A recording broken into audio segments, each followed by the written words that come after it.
नमस्कार, मैं अश्विनी कुमार।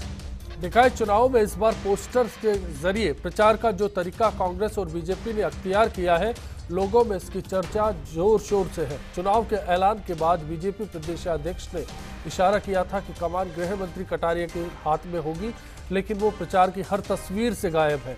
तो कांग्रेस की प्रचार सामग्री, सालों पुरानी गांधी परिवार की छाप इस बार कहीं नजर नहीं आती। ऐसे में ये सवाल उठ रहा है कि दोनों पार्टियां किसके दम पर ये चुनाव लड़ने जा रही है। वो तस्वीर किसकी होगी जिसे जीत हार का टर्निंग पॉइंट करार दिया जाएगा? क्या छोटा चुनाव छोटे नेताओं के भरोसे लड़ा जाएगा और मुद्दे और चेहरों में सबसे ज्यादा किसे अहम माना जाए? क्योंकि कांग्रेस का घोषणा पत्र है तो बीजेपी के पास स्वराज का संकल्प है, या मान लिया जाए कि छोटे चुनाव में बड़े नेताओं का टोटा रहेगा? आपकी राय और खास मेहमानों के बीच चर्चा जारी रहेगी। देखते रहिए बिग फाइट लाइव।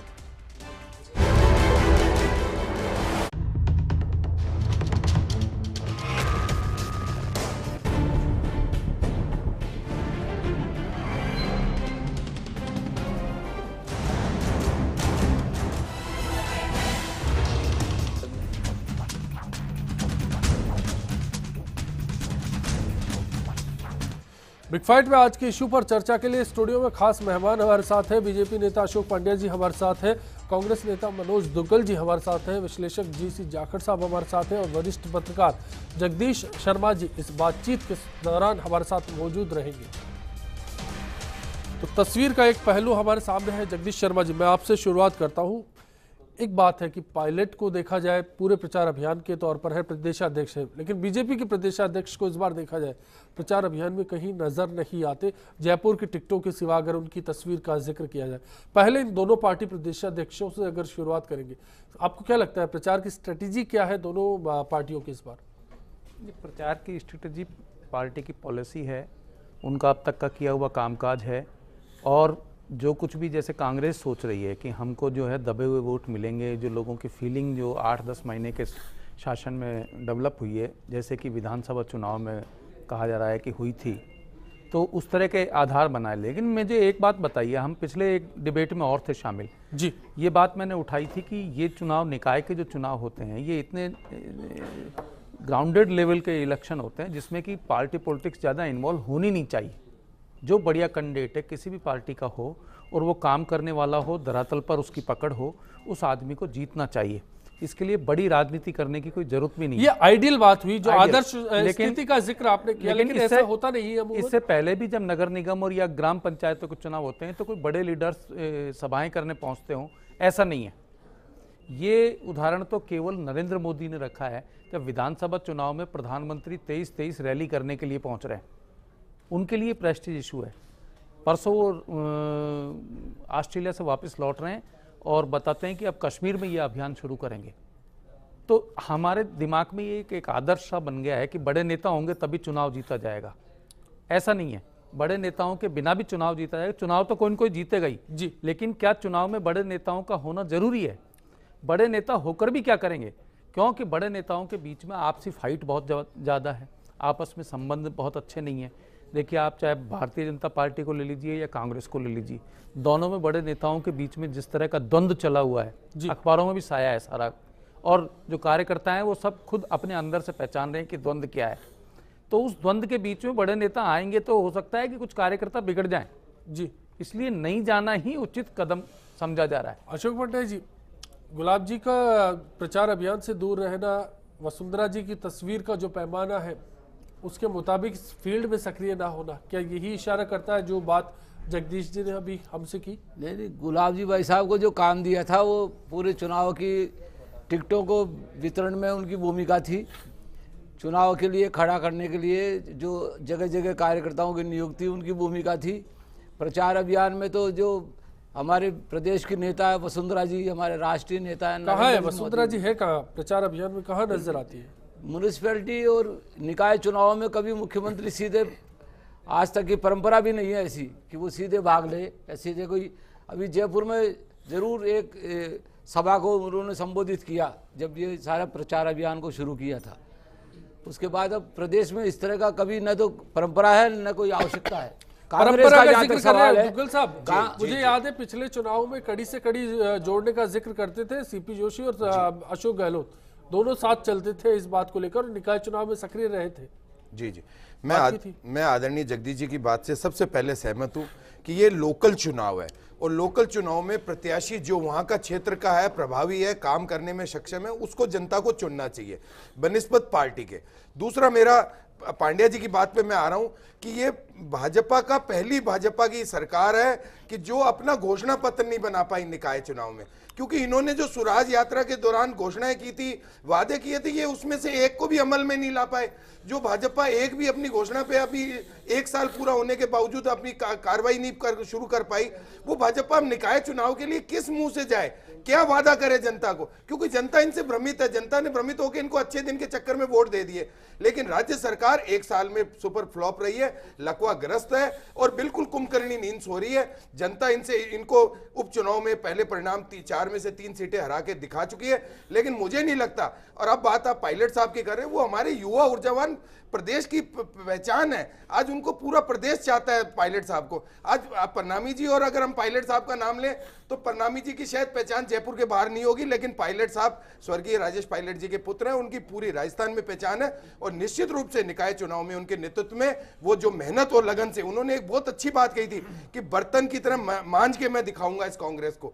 निश्चित रूप से मैं उनके बात से बिल्कुल वाकिफ हूं और बिल्कुल सहमत हूं कि निश्चित रूप से कांग्रेस उनके नेतृत्व में एक ऊर्जा के रूप में उभर के आ रही है।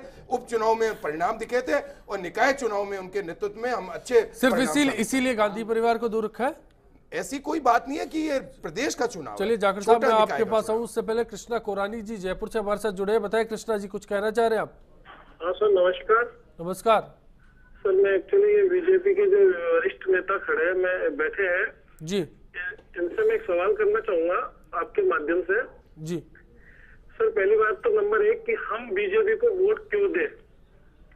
नंबर 2, हमारे पास बीजेपी को हमने पिछले 1 साल से देख लिया, हर चीज में ये विफल रही। हर चीज, जो ऐसी कौन सी चीज है जिसके भी विफल नहीं रहे। और आज हमने अगर इनके पार्षद यहाँ से जिता के भेजते तो पार्षद हमें क्या न्याय करेंगे। हमें तो नहीं लग रहा कि बीजेपी की मतलब इतनी अच्छी छवि है। आज इन्होंने फिर आपके चैनल के माध्यम से ये पता पड़ा कि उन्होंने फिर भी किसको लाया, नरेंद्र मोदी को।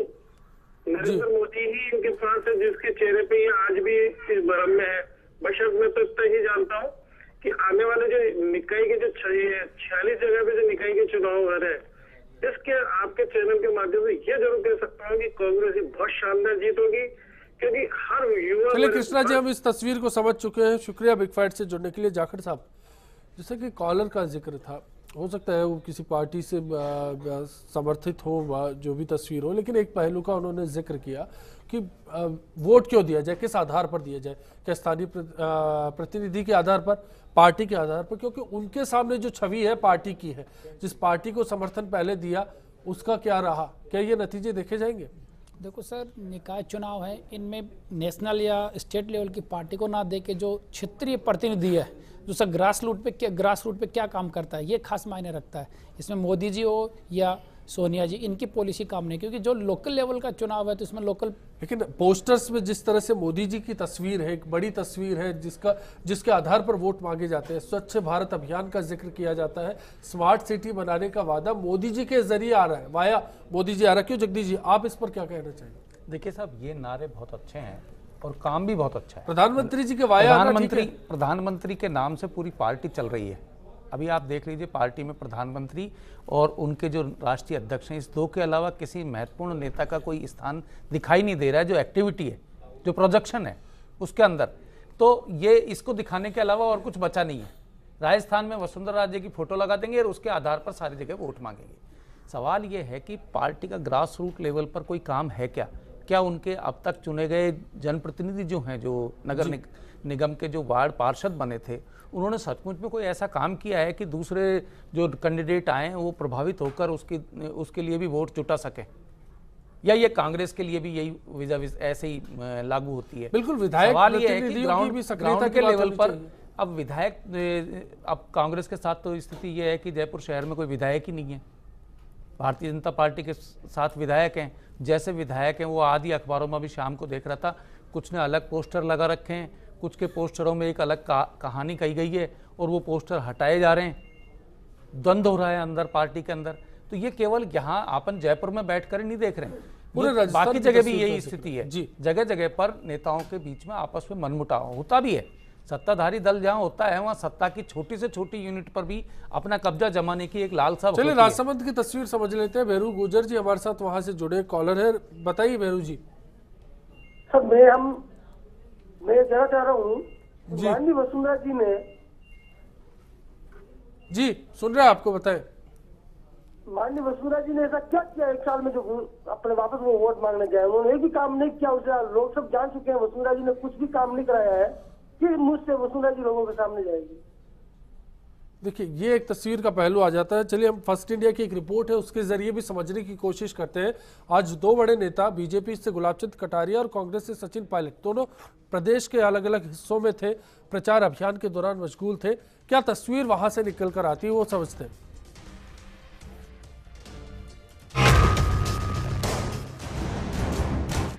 निकाय चुनावों की हलचल परवान पर है। इस बीच दोनों पार्टियों ने प्रचार अभियान भी जोर शोर के साथ छेड़ दिया है।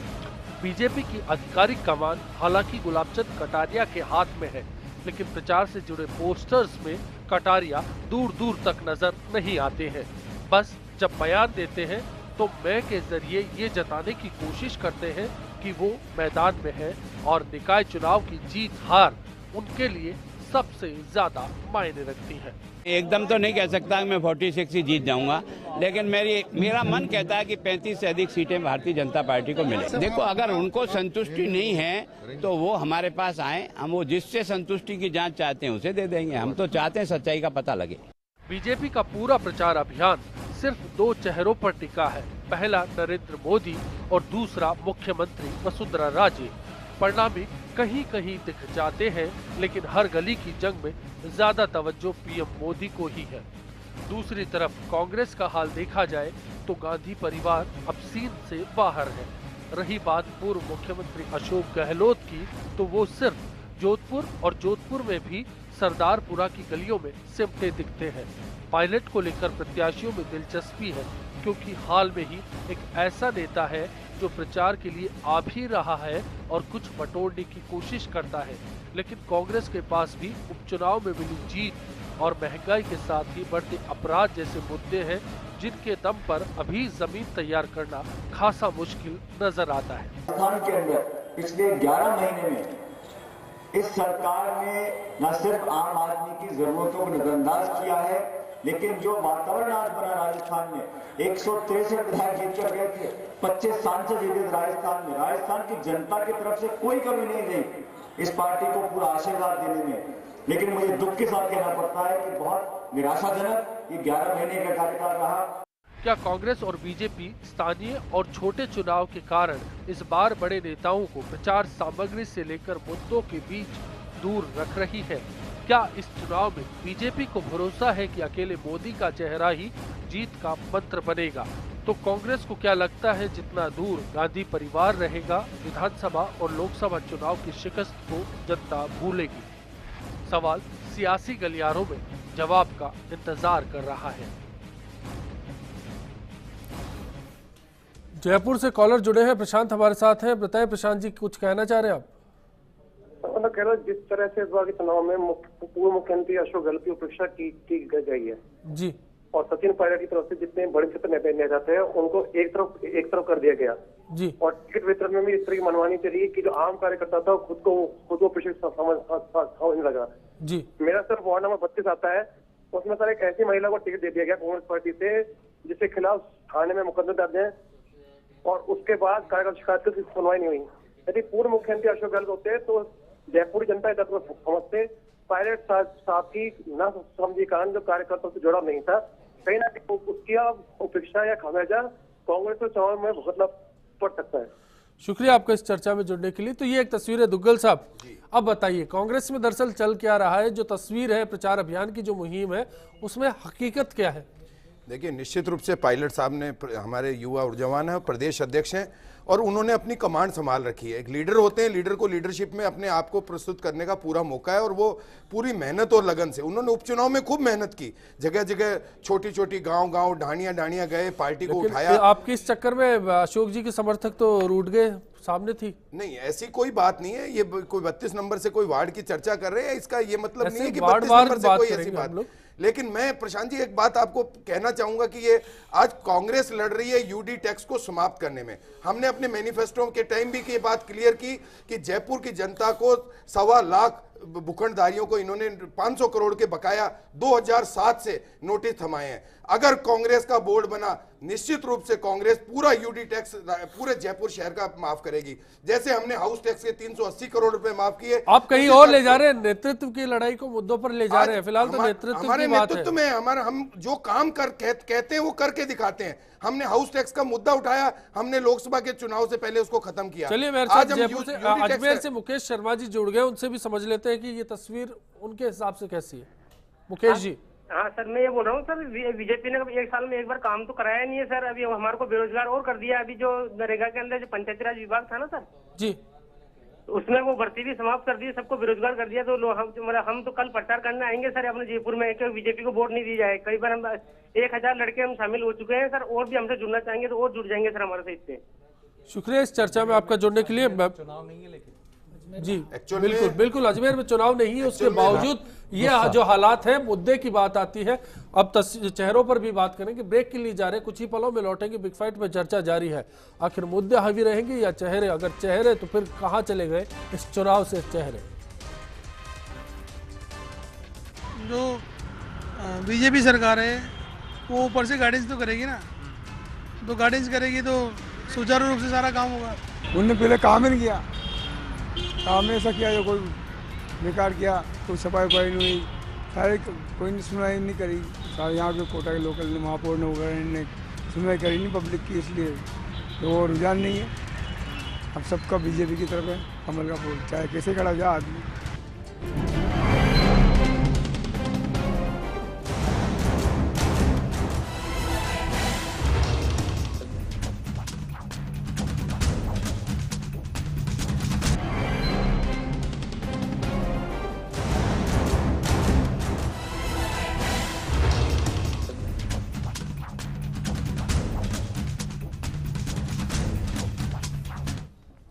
आज के मुद्दे से जुड़ा हमारा सवाल आपसे था कि क्या निकाय चुनाव में कांग्रेस बीजेपी को बड़े नेताओं की कमी खल सकती है? इस पर आपकी राय हमने जानना चाह रहे हैं। firstindianews.com हमारी वेबसाइट है, इस पर आप अपनी राय बता सकते हैं। साथ ही साथ फेसबुक और ट्विटर के जरिए भी आप बता सकते हैं कि आज के सवाल पर आप क्या सोचते हैं।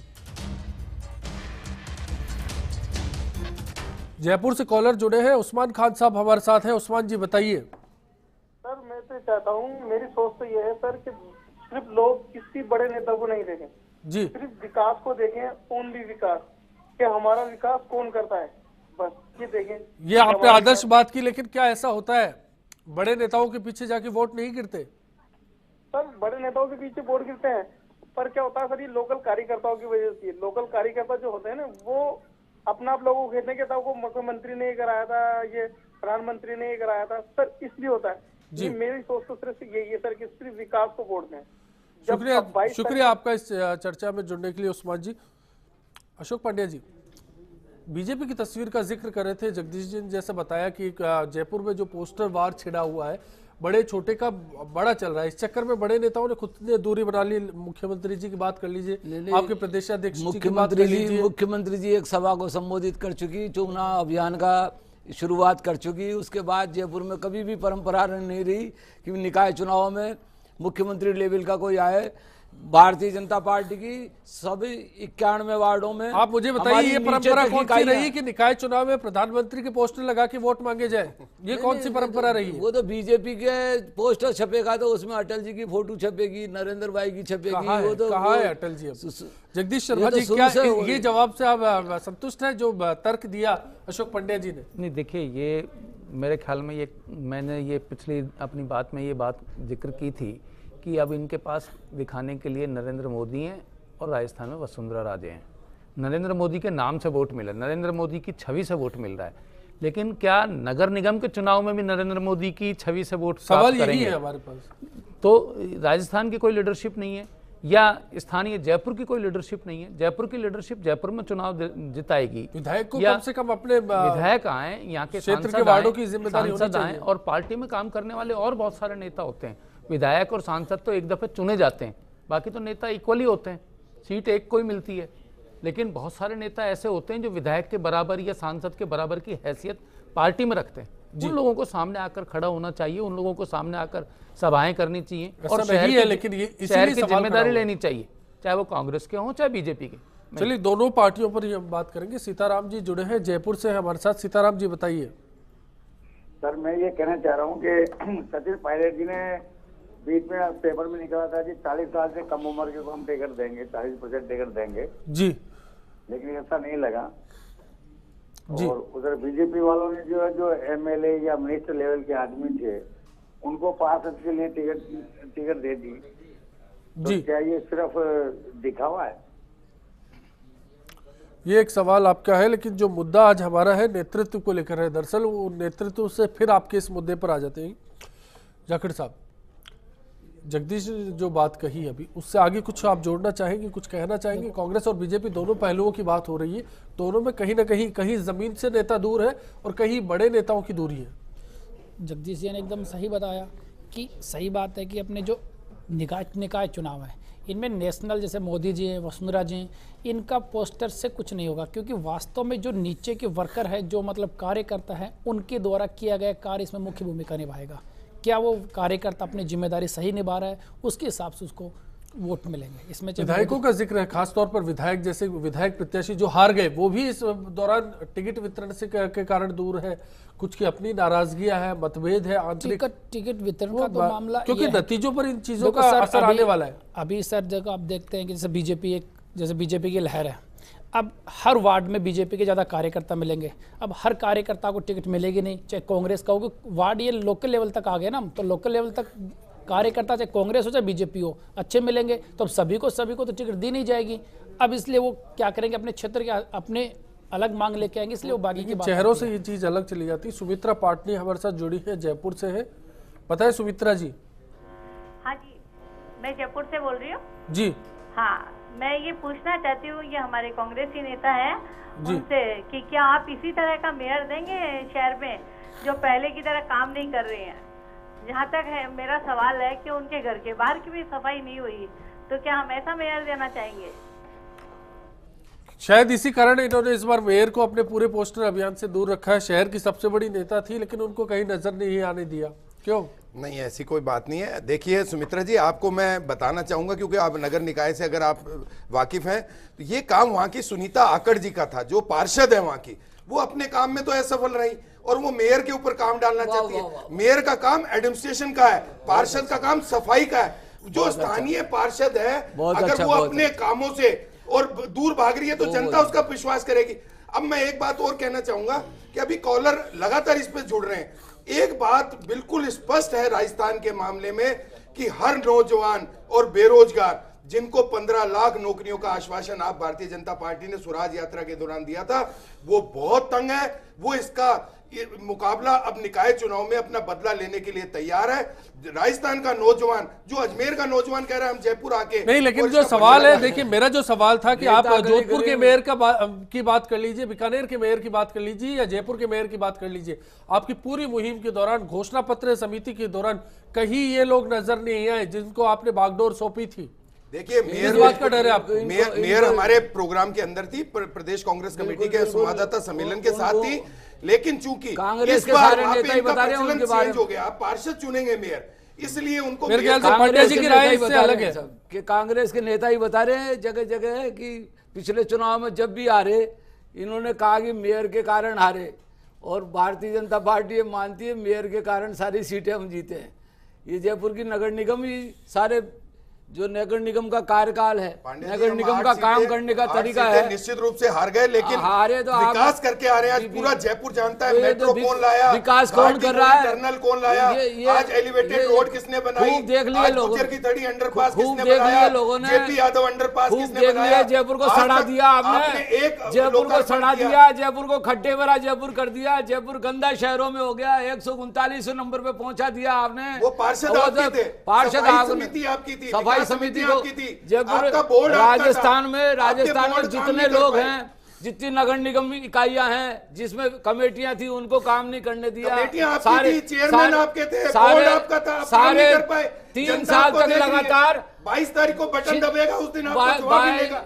3 साल तक लगातार आपने प्रशासन शहरों की ओर के नाम पर जनप्रतिनिधियों का गला घोटा, जनप्रतिनिधियों को काम नहीं करने दिया, और मेयर और सीओ ने दोनों ने मिलके और सरकार ने मिलके घोटाले की सरकार बनाई। यहाँ विवादों में तो 5 चेहरे आ जाते हैं, 5 साल तक यही करते विजय बहादुर गोड साहब हमारे साथ जयपुर से जुड़े हैं। चलिए विजय बहादुर जी से बात कर लेते हैं, जयपुर से जुड़े। बताएं विजय जी। जिस तरह टिकट बंटवारे में लोटो का खेल चला है जी, और नेतृत्व जो पुराने थे, जो सही फैसला लेते थे, नए खून ले राज्य सचिन पायलट साहब, जिस तरह से मनमानी चली है, जिस तरह से भाई भतीजावाद चला है, इस तरह कांग्रेस के पार्षद इन वार्डों में जहाँ उनकी कोई छवि नहीं है, किस प्रकार अपना बोर्ड बनाएंगे? मेरा ये क्वेश्चन है। बिल्कुल जगदीश जी, इस सवाल को मैं इस तरह से लेकर आता हूँ कि देखिए, विवादों में चेहरे हैं, मुद्दों में चेहरे हैं, और उसके बाद बात की जाती है बदलते ट्रेंड की, तो कहीं ना कहीं चेहरों की अहमियत है। निकाय चुनाव में इतिहास भले ही रहा हो कि पहले चेहरे आगे नहीं आते हो, लेकिन क्या आपको नहीं लगता इस बार की जरूरत थी और पार्टियों ने जिनके साथ ड्रॉबैक्स थे उनको पीछे कर लिया?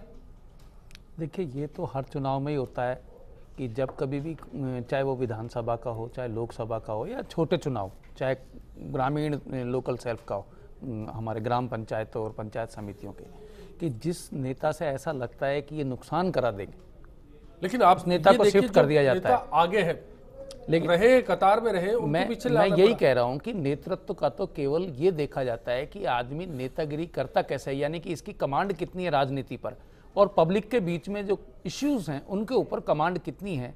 नेतृत्व का तो उतना सा केवल दर्शन होता है, और वो रेगुलर जो नेतृत्व मिलता रहता है पार्टियों को, वो नेतृत्व के बीच से लोगों के बीच में छवि जाती है, उस छवि से वो अपना दिमाग बनाते हैं कि अपन को इनके साथ जुड़ना चाहिए।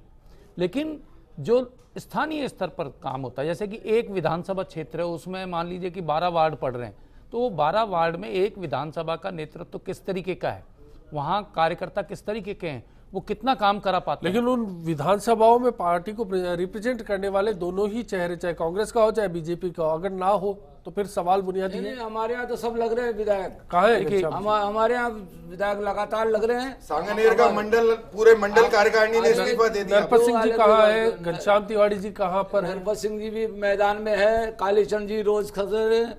ऐसा कोई विधायक नहीं है जो दिन में अनेक वार्ड में जैसे कार्यक्रम मिल रहे हैं, जहाँ जहाँ जितनी डिमांड है वहाँ रोज जा रहे हैं, एक कार्यकर्ता के नाते जा रहे हैं, ग्रुप लेवल जो बेस कार्यकर्ता है उसकी तरह जा रहे हैं, सामान्य कार्यकर्ता की तरह भी जा रहे हैं, नेता की तरह भी जा रहे हैं। एक वोट के लिए भी जरूरत पड़ रही है तो सारे विधायक मैदान में।